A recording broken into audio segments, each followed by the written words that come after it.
Assalamualaikum warahmatullahi wabarakatuh.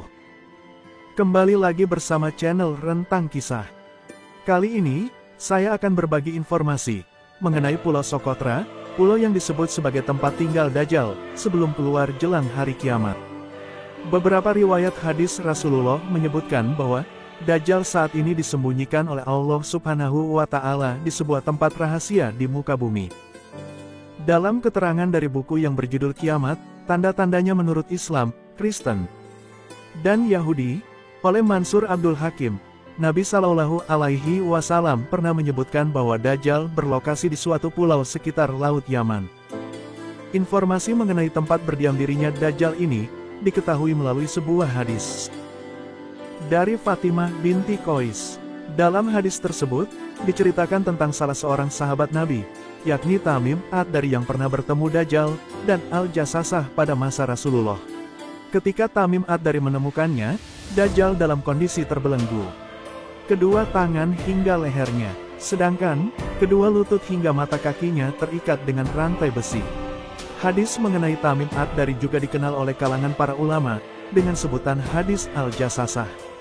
Keterangan tersebut diriwayatkan dalam Sahih Muslim, Kitab Al-Fitan wa Asratus Sa'ah, Bab Ibnu Sayyad, dari Amir bin Syarahil, bahwa dia bertanya kepada Fatimah binti Qais, saudari ad-Dahak bin Qais. Wanita itu termasuk orang yang berhijrah pertama kali.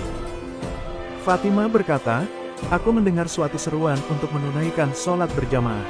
Kemudian aku berangkat ke masjid untuk mendirikan sholat bersama Rasulullah. Aku berada di barisan kaum wanita, yang letaknya di belakang kaum laki-laki. Seusai sholat, Rasulullah duduk di mimbar sambil tertawa, lalu bersabda, setiap orang hendaknya diam di tempatnya masing-masing. Tahukah kalian, mengapa aku mengumpulkan kalian sekarang? Kaum muslim kala itu menjawab, Allah dan Rasul-Nya yang lebih tahu. Aku bukan mengumpulkan kalian karena untuk memotivasi, atau memberi peringatan. Aku mengumpulkan kalian karena Tamim ad-Dari, yang dulunya merupakan seorang penganut Nasrani, datang ke sini dan masuk Islam. Dia menceritakan kepadaku sesuatu yang pernah aku sampaikan kepada kalian mengenai Al-Masih ad-Dajjal. Nabi Shallallahu Alaihi Wasallam melanjutkan, cerita Tamim sangat menakjubkan hatiku, sangat sesuai dengan apa yang pernah aku sampaikan kepada kalian tentang Madinah dan Makkah. Ketahuilah, dia, Dajjal, ada di Laut Syam atau Laut Yaman. Tidak, melainkan dari arah timur. Dia dari arah timur, dari arah timur. Lalu, Fatimah binti Qais berkata, aku hafalkan ini dari Rasulullah sendiri. Hadis riwayat Muslim. Namun, pernyataan ini tidak dijelaskan secara detail, sehingga kebenarannya masih menjadi misteri. Dan hanya Allah Subhanahu wa Ta'ala lah yang Maha mengetahui segalanya, termasuk apakah benar Dajjal berada di Pulau Sokotra. Secara geografis, pulau satu ini berada 240 km di timur tanduk Afrika, Somalia. Sedangkan jika dilihat dari Yaman, Sokotra berada 380 km di sebelah selatan. Nama Sokotra sendiri berasal dari bahasa Sanskerta yang berarti Pulau Kebahagiaan. Kepulauan kecil ini seolah-olah seperti tak terpengaruh oleh waktu, dan tidak pernah berubah selama ribuan tahun. Sokotra selain diklaim sebagai tempat tinggal Dajjal, ia juga memiliki julukan sebagai The Lost World dan Pulau Alien. Sokotra dijuluki sebagai tempat paling asing di bumi. Banyak mitos dan legenda bermunculan terkait tempat yang disebut-sebut sebagai pemandangan dunia lain ini, semua itu karena keanekaragaman hayati yang dimilikinya. Sokotra diketahui memiliki 800 jenis spesies flora dan fauna yang unik, yang tidak bisa ditemukan di berbagai belahan dunia manapun, beberapa di antaranya bahkan sudah ada lebih dari 20 juta tahun.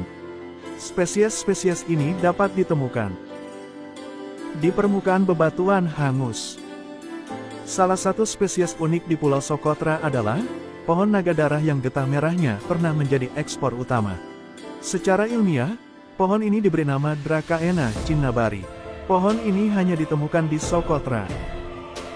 Dan bentuknya yang aneh, mirip dengan jamur raksasa, dengan daun berwarna hijau. Konon, pohon ini telah memunculkan sejumlah legenda dan mitos.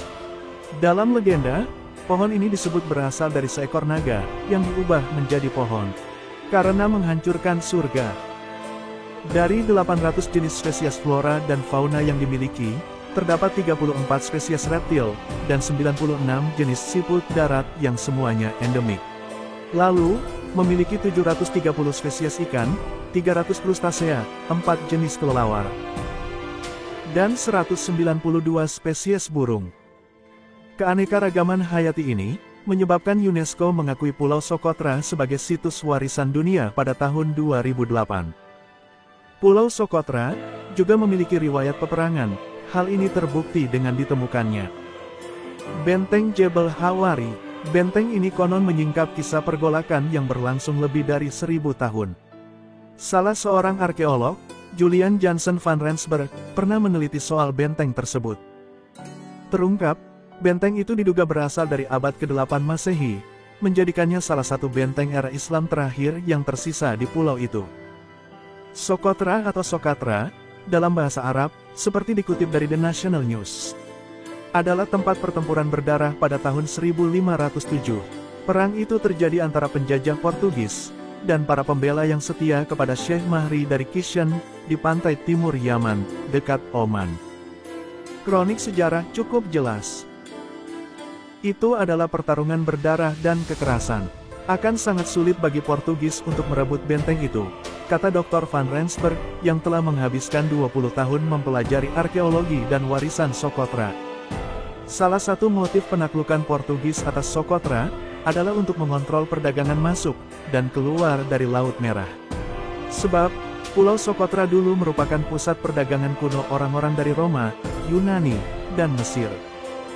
Pada masa itu, para pedagang menjual obat-obatan eksklusif, seperti kemenyan, dan resin merah khusus, yang dikenal sebagai darah naga, yang digunakan sebagai pewarna untuk tujuan pengobatan. Semuanya merupakan hasil ekstraksi dari berbagai tumbuhan endemik. Sekian konten Islami kali ini. Nantikan konten Islami menarik lainnya, hanya di channel Rentang Kisah. Jangan lupa subscribe, like, komen dan share video ini, ya, teman-teman. Terima kasih. Wassalamualaikum warahmatullahi wabarakatuh.